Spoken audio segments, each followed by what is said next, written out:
been up to? I've been riding on a daydream.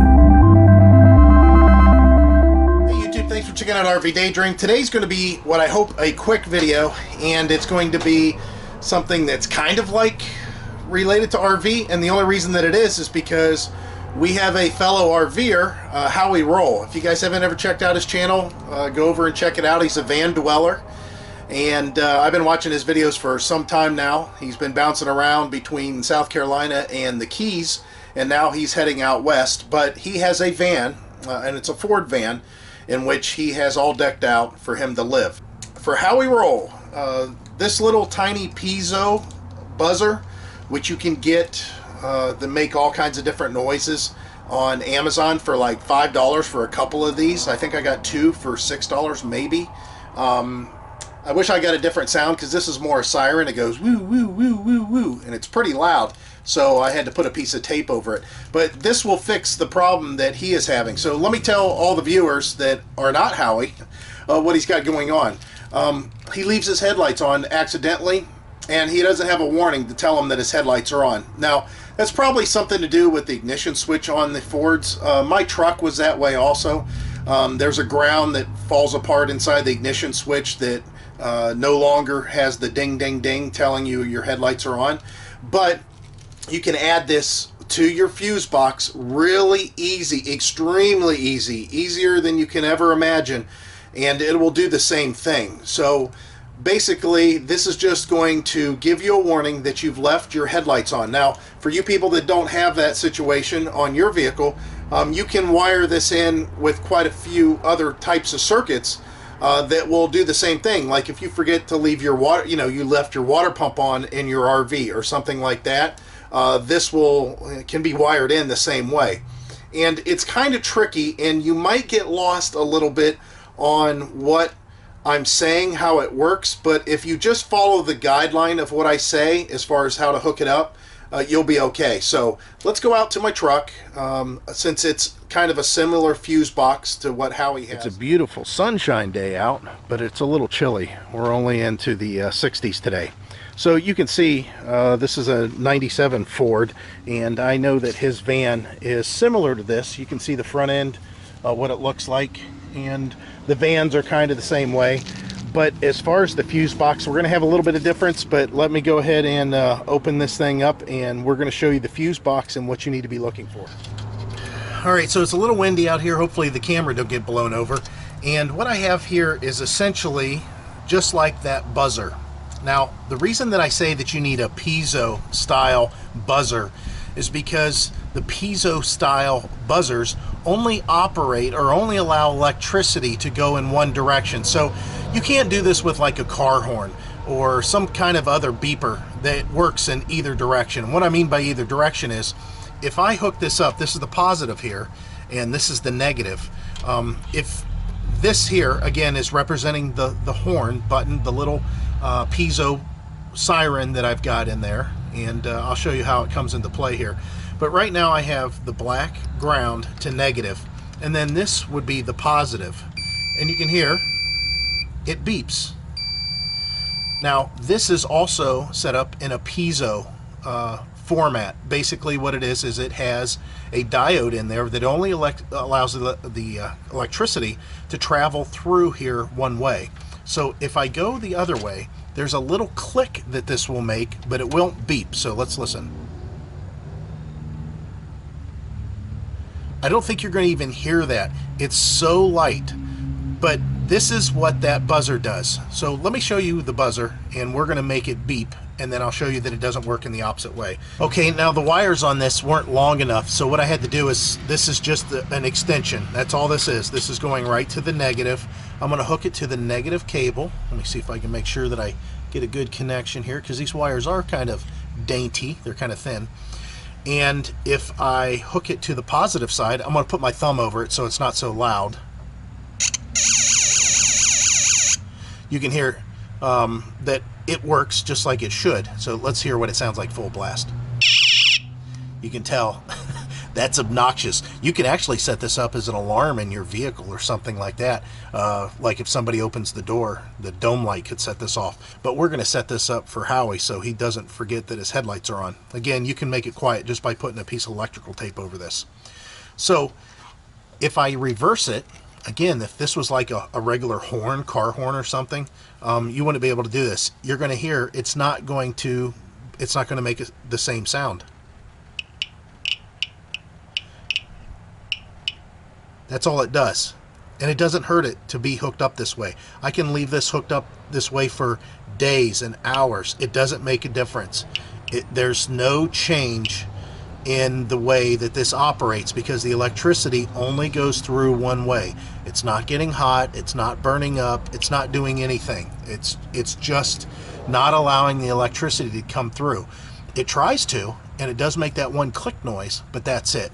And that's going to come into play because you have to have a circuit that only goes in one direction.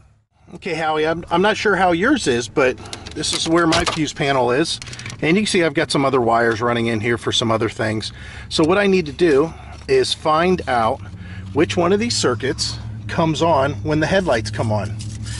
I'm putting my keys in ignition just to get them out of the way, but they don't need to be in. I don't have them turned on or anything. So to find out which fuse is hot with the lights on, I'm going to find a nice ground that works just by hooking it up and then touching in here.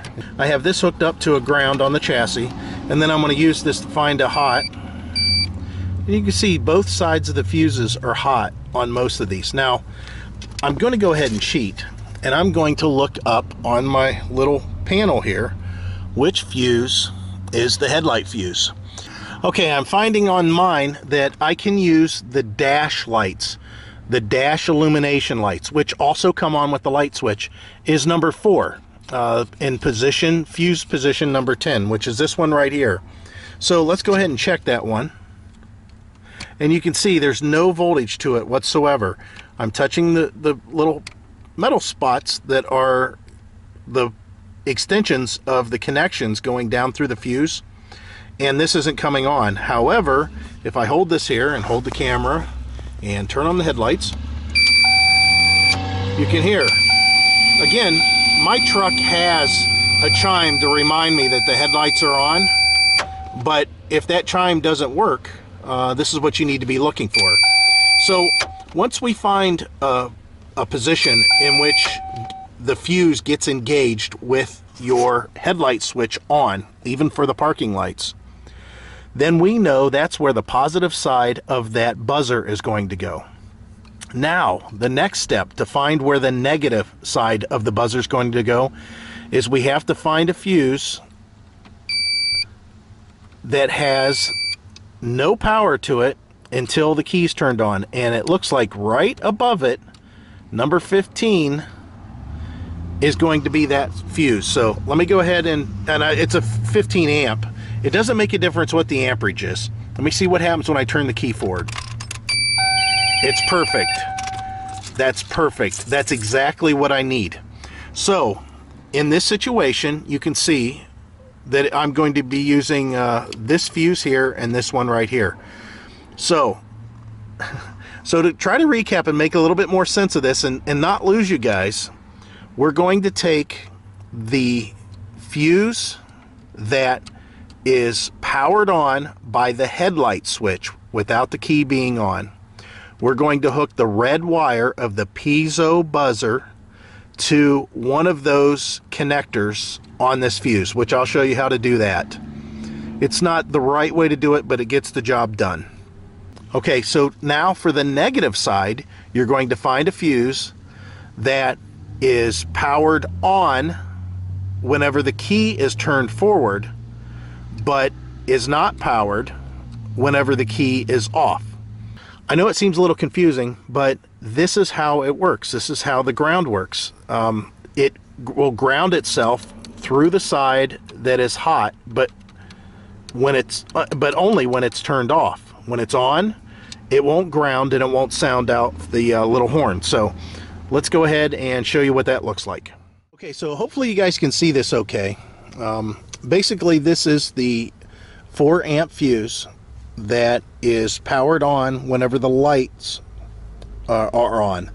And all you're going to do is take the wire, and it's very fine wire, very, very fine. You can barely see it here.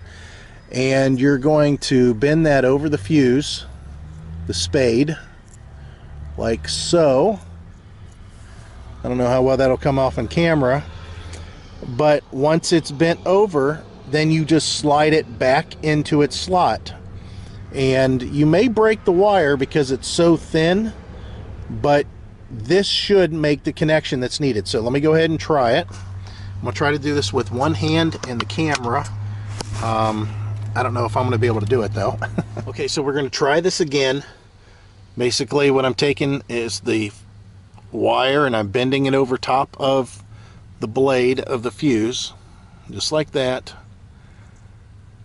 And hopefully it stays this time. Again, this is real fine wires. And now I'm going to just push it back into its spot. And it's there. It's being held. Now you can see that positive wire is now connected to the circuit that is energized whenever the headlights are on. Now we have to connect this side to the fuse that only comes on with the key.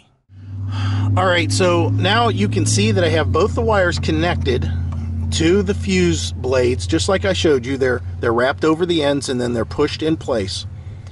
So again, to reiterate one more time, the positive wire is connected to a circuit that only comes on when the headlights are on. So with a circuit tester, like the one that I was just using, something like this, you want to find something that turns on with the headlights.